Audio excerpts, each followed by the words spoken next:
Hi, I'm building a 400-person painting decorating business. My last business, which I exited before COVID, was a cleaning and maintenance business, and that had 400 people in, which is why for this business, I'm going for the same target. But it's a bit harder because in a cleaning business, let's say you charged about £12 an hour and the cleaner's got about 8. With this one, painters and decorators are earning about £200, £225 a day, and you've got to put a markup on that. So it's a bigger business. It's not harder because of the markups or that, but it's a bigger business to do with 400 people. So the first year, this is now month 17, and my plan is to do updates every so often to let you know how it's going, what's gone wrong, what's going well. I might fail completely, but this is basically the update for month 17. Now, I haven't done updates before, so I'm going to tell you what's happened, which is the first year was me basically learning about the business. My last business, which is cleaning and maintenance, mainly cleaning, but this one I want to focus on painting and decorating. So I've had to learn it.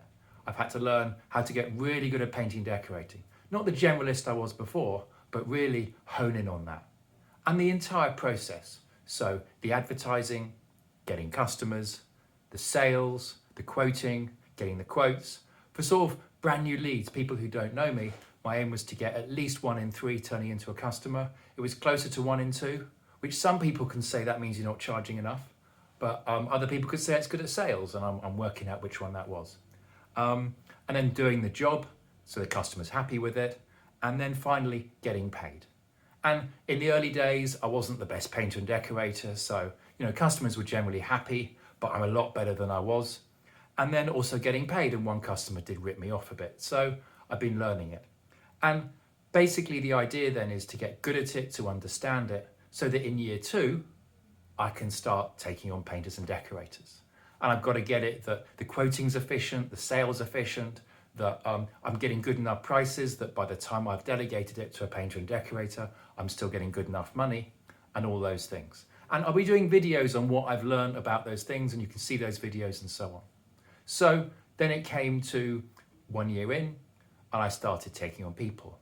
At the beginning, I just wanted 1 person, 2 person, 3 people, whatever, but I had to know that I wasn't sure whether it would be 1 person who could let me down or a few people, but then I wouldn't have full-time work for them, and so they may sort of find other gigs. And what I've done is I've found 1 person who's really good, and he's in his early 60s, and what I like is that I found that older people, on average, more reliable, they have a harder time getting work, so they really appreciate it more, and they really know what they're doing, and he's teaching me a lot. So I found him on Indeed.com.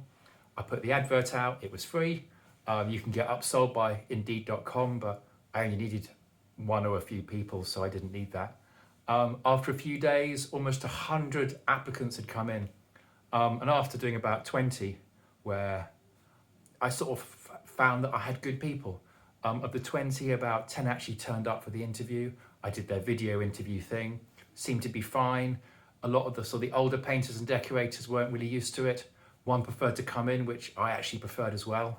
I only did the video because people seemed to want to do it rather than coming in just to see me. And I found somebody decent. So I'll be updating you how it's going. My main aim now is to fill them with work. I have a bit of a challenge, which is I'm a divorced single dad, so I want to spend time with my kids. So at Easter, I want to spend lots of time with them. And August, I want to spend lots of time with them when they're on holidays and so on. So I'm not quite sure how the business will work during that time.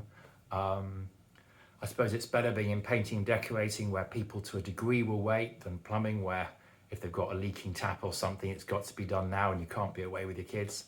But we'll see what happens. So I look forward to updating you soon on how it's going, what's going wrong, what's going well. Seem to be getting sort of jobs between 1 and 3,000, so sort of doing 1 room or a few rooms and all the rest of it. Quoting now for a job which is about 8 grand, which is a really, really nice high-end job, sort of very large property and so on, see if that comes in. It's getting a bit easier because when I started, there weren't really any online reviews. I'd done a few jobs for people, so people could call for references.